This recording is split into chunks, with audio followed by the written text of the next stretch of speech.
Welcome to Healing from Within. I'm your host, Tony Valen. You can contact me, Tony@TonyValen.com, or visit our website, healingfromwithin.net.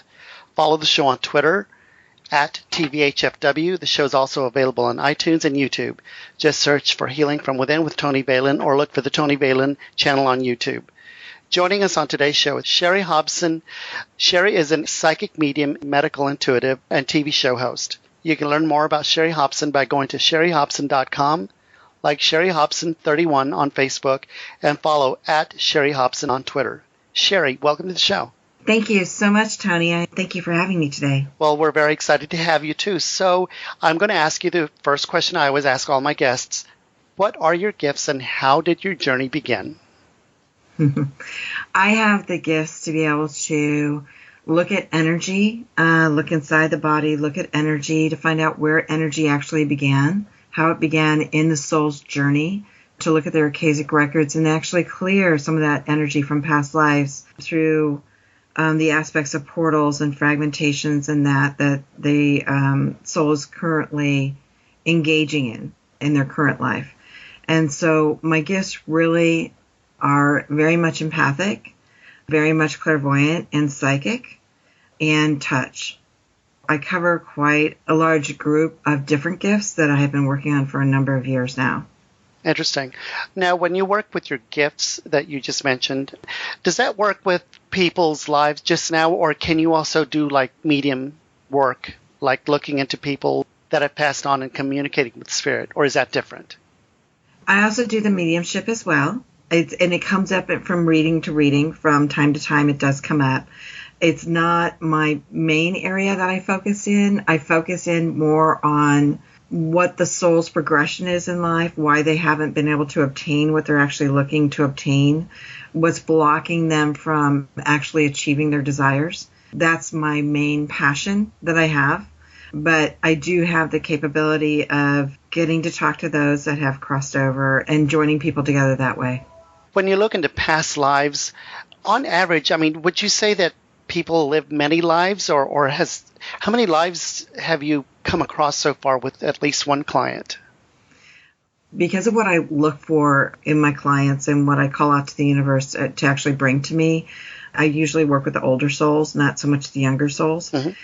I am working with people that, have been around for quite some time on the planet and are experiencing more or less the heavier karmic conditions that, is choosing a lot more soul growth. So they're going through a lot more pain, a lot more aggravation in life. And that's normally a sign of an older soul, not a younger soul, because they're attaining the harder lessons. What I have a tendency to focus on is those that have been around for quite some time. I do have younger souls from time to time that have had only 4 or 5 lifetimes versus 2 or 3 dozen lifetimes or 5 dozen lifetimes. It's my preference, but there are quite a few people on the planet that are going through very, very quick life cycles right now and learning very, very quickly. Mm-hmm. And those have the tendency to be the older souls. What happens when you come across a younger soul? Can you immediately tell that they're younger? Yeah, they're a little bit more stubborn. Oh, really? Yeah, they're a little bit more stubborn to learn things. They end up beating their head against the wall a little bit harder than others, not wanting to move forward. They're usually still in the victimhood of things rather than let me learn how to move forward. So they're a little bit more difficult to work with. Wow. When you decided to stop running and hiding from spirits, what techniques did you learn? When I was several decades ago, when I was turning 30, I had quite an issue where things turned on automatically within me. It was almost overnight when I started hearing voices and started seeing things moving and started feeling things and, seeing dead people. And it was quite overwhelming for me. It was quite scary. I come from a very analytical family. 2 + 2 = 4. There was never any gray areas. Everything was always black and white. And so it was quite difficult for me to accept because I really felt like I was going crazy. I went for almost like 3 months with no sleep because people were pulling on my hair. I had a waterbed at the time. It was quite a long time ago. And people were jumping up and down on my waterbed and moving things across my dresser. And I could hear music playing all the time in my bedroom and never anywhere else in the house. So I stopped sleeping for 2 or 3 months. And then finally, somebody that I was working with said, you really need to go see a psychic. And I had never been to one before. Her name was Joanne, and she became my mentor and my teacher. When I came in there, she goes, "You need to stop running and just accept this is who you are." And it was very difficult for me, but I started in with meditation classes, and she was teaching me psychometry and astral traveling and a whole bunch of other things that kind of opened me up to it and made me feel a little bit more comfortable with everything. And that was almost like a 3-year process in dealing with that type of meditation and that kind of classwork. After that, my journey really began into looking at, when I was doing readings, people always had the same questions, like, why don't I have the relationship? Why am I not in the career? Why am I not getting what I truly desire in life? And so my questions kept going, okay, why are people not getting this? And then I started going into past lives and that soul progression of, when did this start? How did it start? Why is she not getting what she wanted, or he not getting what he wants? And really directing my energy in that pathway.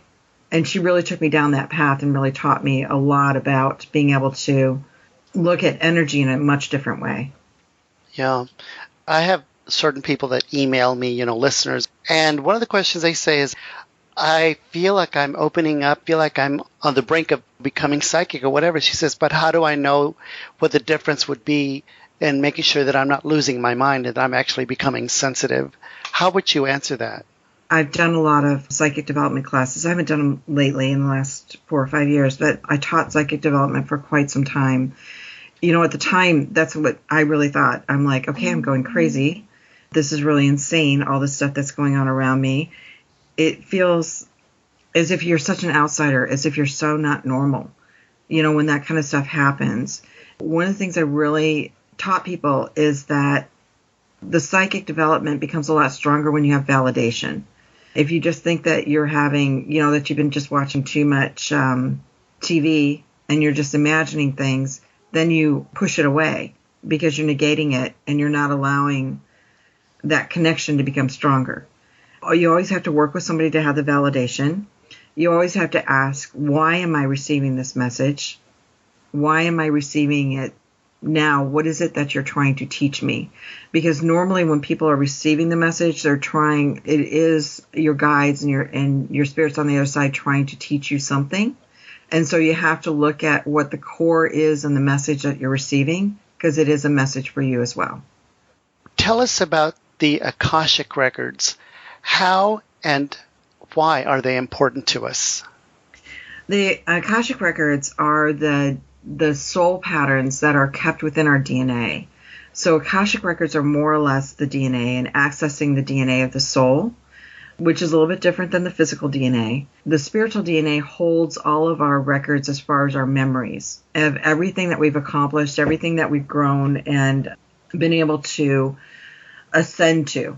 The Akashic libraries on the other side, and what's very interesting is when I did psychic development classes, we would do a guided meditation into the Akashic record rooms, and no matter how many people I had in the room, whether 15, 20, and how many times I did it, everybody always saw the room exactly the same. Saw the same type of tables, the same type of scrolls, the same type of books on the shelves, that kind of thing. And you can go into the Akashic records and actually access that part of you that's still with you, that's in the subconscious mind, through the conscious mind. And understanding, like, this is who I used to be, this is what I used to do, this is why I'm going through what I'm going through now. It holds all of our karmic patterns, all of our destiny, where we're trying to achieve, what we're trying to create. And all that's in the Akashic records. In the Akashic records is where we hold our karma. Karma is, tell us, what is karma and how does it affect us? Karma is nothing. A lot of people say, oh my gosh, I have bad karma, I have good karma. Karma is nothing more than our lessons that we need to learn, something that we are still trying to achieve on the earth plane. And so our lessons are coming up. So people are saying, okay, I was really disrespected, I have bad karma. No, you're learning the issues of respect, and therefore you're experiencing disrespect to teach you that respect. And so karma is nothing more than our to-do list on the earth plane of what we still need to learn and what we still need to accumulate. Good karma comes from the reflection of already learning that lesson and having that lesson coming back to us saying, yeah, I learned what respect is. I understand respect. I can create respect, and therefore I receive respect. Do you feel like, well, because the thing about, I've always heard about karma is they kind of make it sound like, oh, karma is a list of paybacks that you're going to pay back for what you did in this life. So be good, be sure and be good and not do anything because you will pay back, and that's karma. No, I think that's so incorrect. Yeah. I really think that karma is nothing more than patterns of lessons and stuff that our DNA is still missing. And so we're trying to accumulate it, and create the DNA for it. Mm-hmm. And we can't do that unless we go through the lessons of learning it. Somebody's just not, and again, using the issue of respect, it's like somebody isn't just born respectful. They have to learn what respect is. That is nothing more than having a lesson in front of us. I don't look at karma as being good or bad. I look at karma as being an exchange of energy. Kind of what goes out comes back in again. If we don't know something, we can't create it, and we aren't able to receive it. Therefore, karma is nothing more than learning. So you think it's like a to-do list that we do for ourselves when we come back into another life? Correct. And we have to either check it off or continue until we learn. Correct. Our chakras that we have, we are constantly in the balancing game of balancing our chakras and keeping our chakras balanced with our energies within our environment. And if we do not have a certain energy, we produce that karma to create that energy to keep us balanced. And that is part of the lessons. Yeah. Another term that I have learned or heard out there is dharma. What is the difference between dharma and karma? Dharma is really a personality type.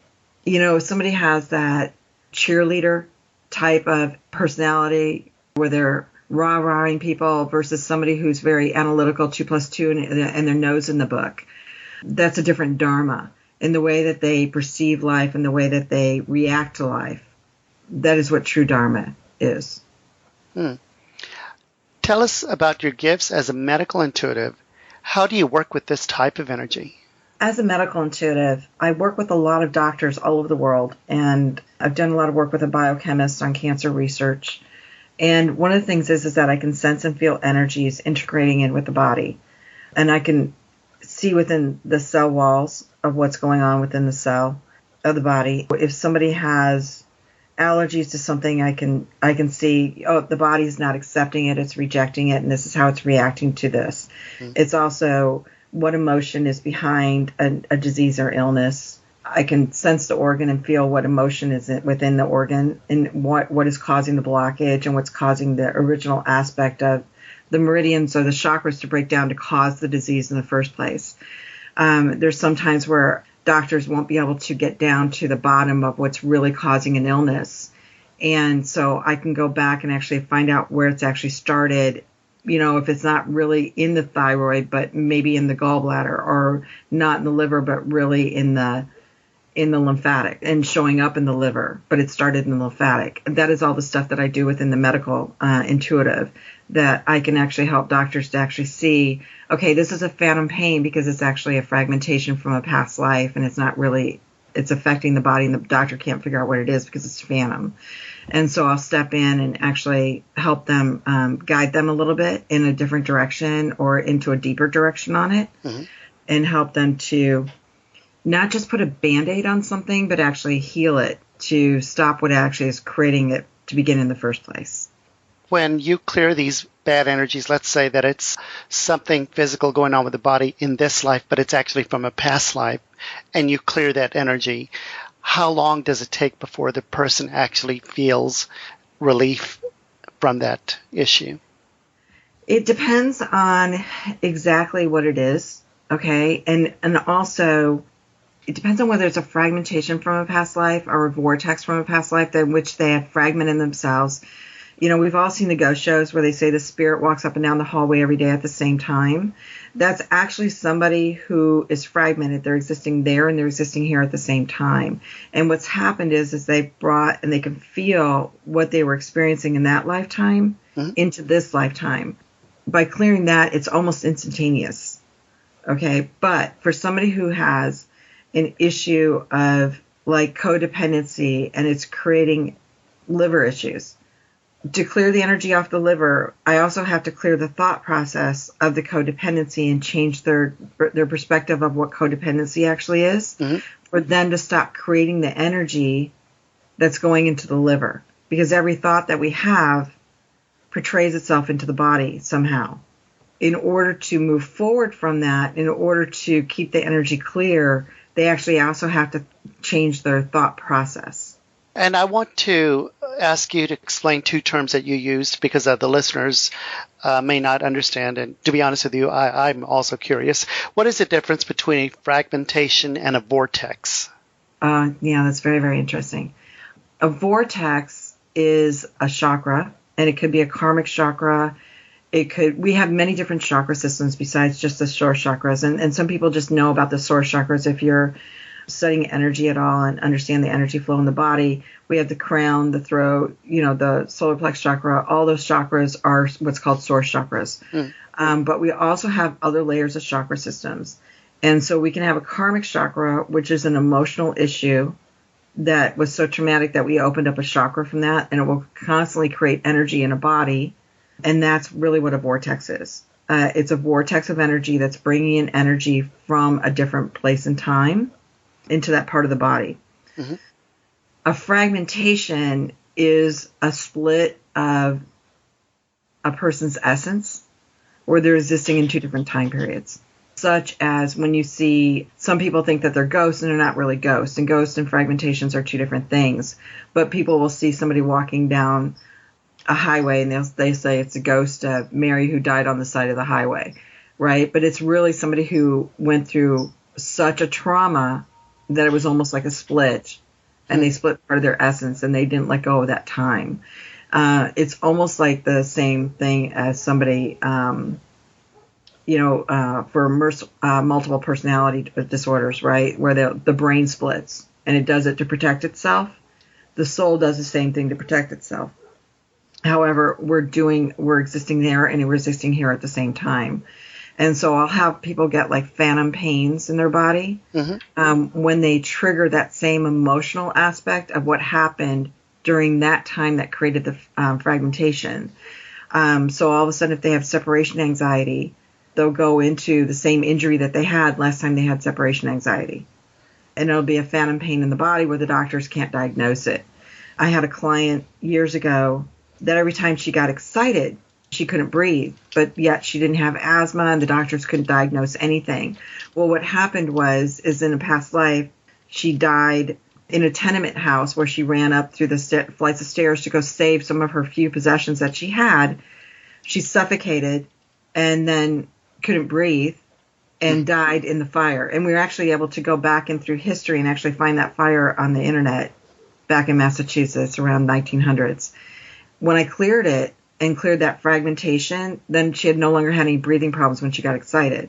But because her memory was that every time she got excited, she couldn't breathe because she was in that fire and she was excited during that fire and she suffocated, that's what her soul kept going back to. Wow. And that's truly what a fragmentation is. It's existing in two different places at the same time. How can I tell the difference between residue energy and a fragmentation, or is it the same thing? That's basically the same thing. It is the same thing. Very interesting. I learned something. Yeah, it's basically the same thing. They're both residues of past experiences, and they become soul memories. Wow. And that was my next question. What is a soul memory? A soul memory is our unconscious mind. Our soul memory is knowing. You've seen children come in with incredible gifts where they'll be able to, at 4 years old, play pianos that people have struggled all their lives to do, right? Or an artist, or just automatically know a language or something like that. That is a soul memory. We've already accomplished it. We've already mastered it. It becomes one of our gifts, right? Yes. Or a soul memory of having to... actually, if you go onto my website, I have a video there from a couple different television shows of working with soul memories from people who have traumas in a past life, and they were experiencing the traumas in this lifetime, and using the thermographic imaging to show that how the soul memories actually appear within the body, and use the blockages within the body. Wow. Yeah. And I guess that's where all these prodigies come from. Is that the word? Yeah. Yes, it is. It's because they have mastered it in a past life. They remember it very, very well. They've held on to it. And there's like a very thin veil there from that lifetime. And they're able to repeat it again. And that's part of the soul memory. Right. And they couldn't have because they're so young. And right. Exactly. Exactly. What is a past life clearing? A past life clearing is clearing any of the fragmentations, any of the vortexes, any of the karmic chakras, anything that the soul is still attached to that hasn't learned yet, and we're still attaching to it to create the lessons in this lifetime. So a past life clearing is actually understanding what that path is, understanding what that lesson is, and coming in and actually clearing the energy of it, and then being able to shift our thoughts and our perceptions to move forward. And I know you already kind of went into this, but I'm going to ask maybe a little more specifically. Explain the soul patterns of a karmic condition. In other words, can you give us an example of a karmic condition and what the soul patterns would be? Oh, I've got so many. So many from my clients.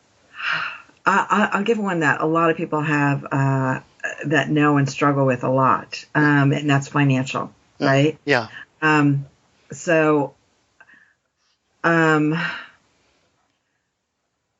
Okay, so what an example of a karmic condition was, if one person that always felt like never measuring up, couldn't get to where they wanted to be, couldn't get the progression in the career where they wanted to be to have the income that they needed or desired, that the income that they really desired, right? Mm-hmm. Going back into their past lives, I went back into 5 or 6 different past lives, and it was very, very interesting because at one point he originally worked for his father in a shipbuilding company back in the early 1800s, late 1700s, early 1800s, and he had no really authority because his father was very, very demanding over him and never gave him really position to make decisions in life, and always belittled his intelligence, that he wasn't as smart as his father.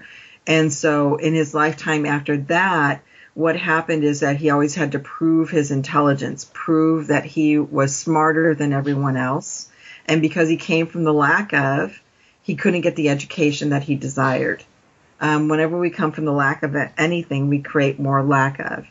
The lifetime after that, he became a farmer because he couldn't become educated. And so he was struggling with, I can't be educated, I'm not smart, I'm not as strong as everybody else, and I can't make the money. And he kept coming into this pattern. And so in this lifetime, education was extremely, extremely important for him to break his karmic condition, and coming into realization of the value of his own intelligence became that karmic pathway in which he had to break in order to have that financial success. And so one of the things we looked at with him was actually focusing in on his intelligence, focusing in on accepting his intelligence, focusing in accepting that his intelligence was needed somewhere. And when we did that, he actually broke that karmic condition and moved up into a managerial spot that he was actually looking at, and now is making great money. But he struggled through that for almost 5 lifetimes, and actually learning that process, learning that he did have value for his mind. So it sounds like the soul patterns that are created, if you don't solve them, they keep getting worse and worse, or they pile on top of each other until you finally are at a point where you have to learn because you're falling deeper. Correct. Eventually the energy will get so severe that you have no way, you hit the gutter and you have nowhere else to go but up. I mean, it's almost like forcing you up against the wall to actually learn it so that you can't move. Absolutely. It kind of sounds, and not that I have the experience, but I've heard, it sounds almost like an alcoholic having to hit rock bottom before deciding that's it. Exactly. Until somebody learns that they're not a victim in life, that they are no longer that victim, that things don't happen to them, they happen for them. to move forward. When somebody finally learns that the gutters aren't as deep, and they move forward faster, they move through their lessons a little bit easier. But when somebody keeps saying, "Oh my God, I can't," everything happens to me. I can't do what I want. I'm always the victim. People are always attacking me or not giving me what I desire. Those are the people that haven't hit the gutter yet and aren't learning, and so they're creating more and more pain for them to move forward.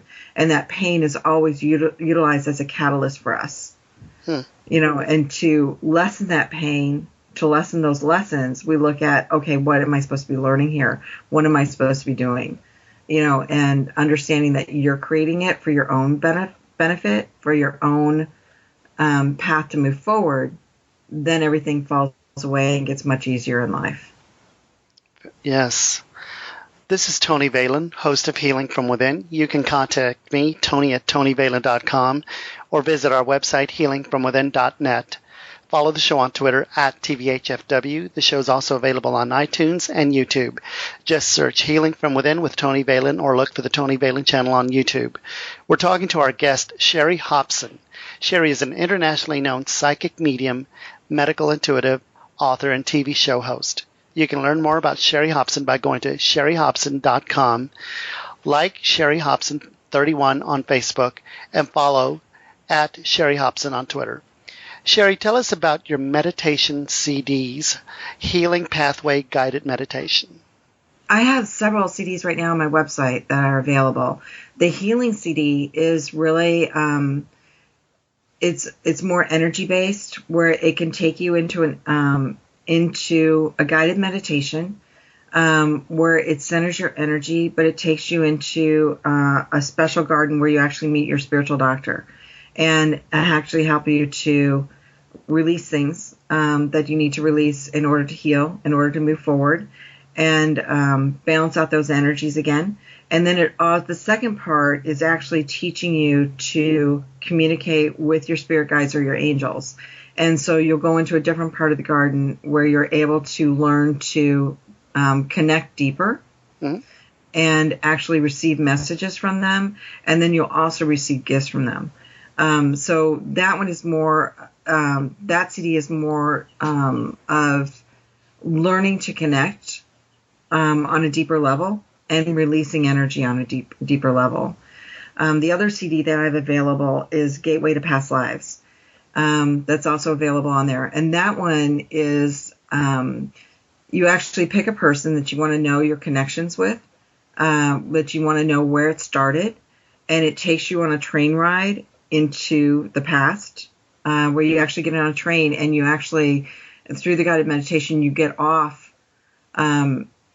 where you originally met that person in that place and time.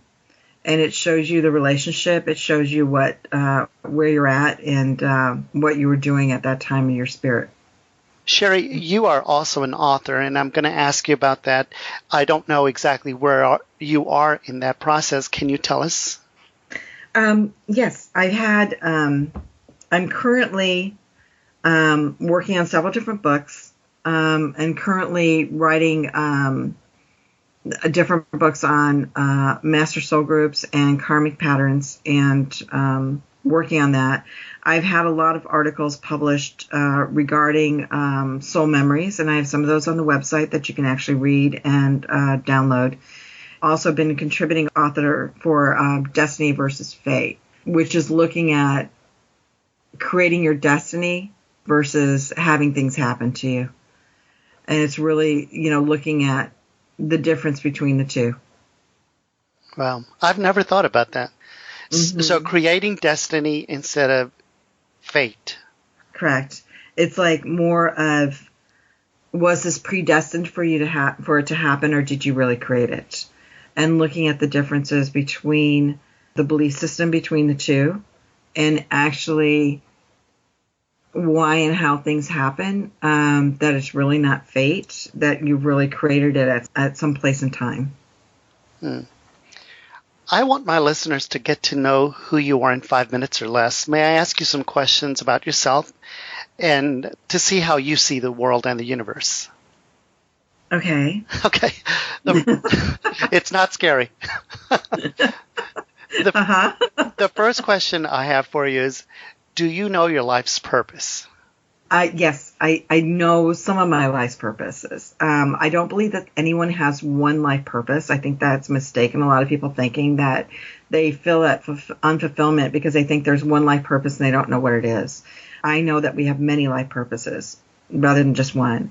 My life purpose with my clients is to help them to see their true potential, help them to see the doorways that help them to move forward, and to create a higher level of self-acceptance within themselves.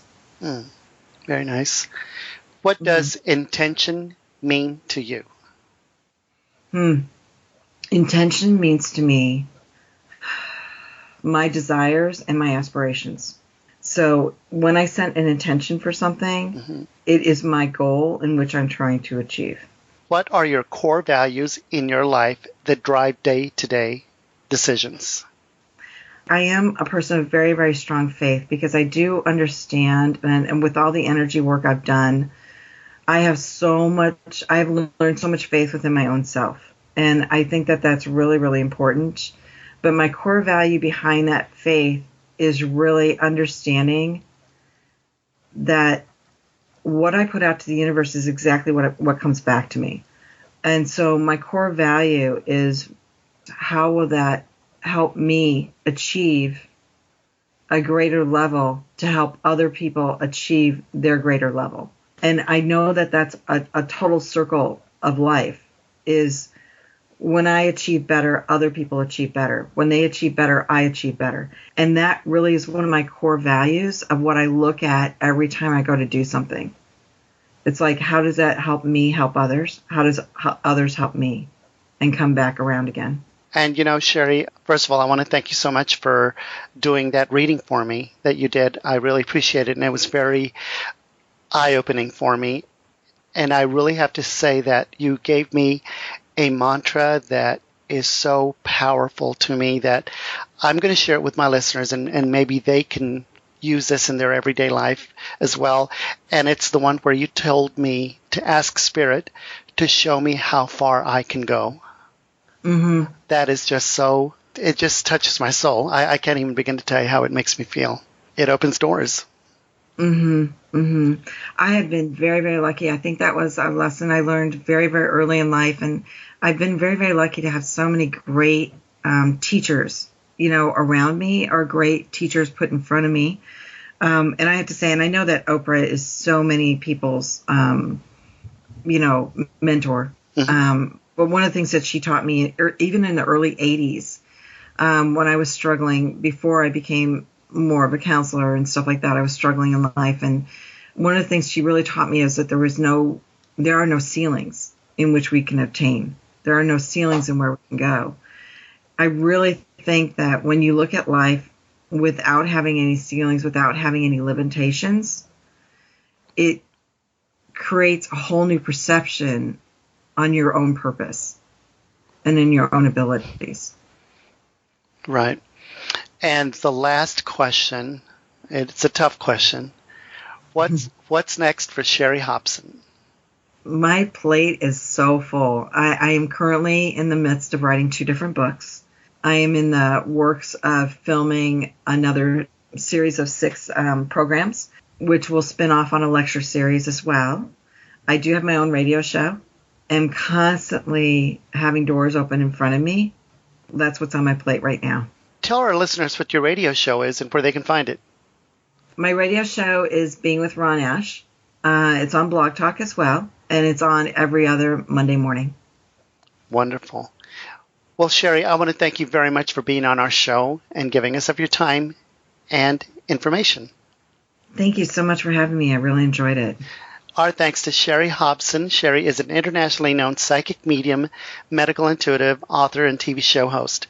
You can learn more about Shari Hobson by going to sharihobson.com, like Shari Hobson 31 on Facebook, and follow Shari at Shari Hobson on Twitter. You are listening to Healing from Within with Tony Valen here on Blog Talk Radio, airing Monday through Friday, 6 p.m. Eastern, 5 p.m. Central. Visit our website, healingfromwithin.net. Contact me directly, Tony@TonyValen.com. Please follow the show on Twitter, @TVHFW. The show is also available on iTunes and YouTube. Just search Healing from Within with Tony Valen or look for the Tony Valen channel on YouTube. Thank you so much, and love and light from all of us here at Healing from Within.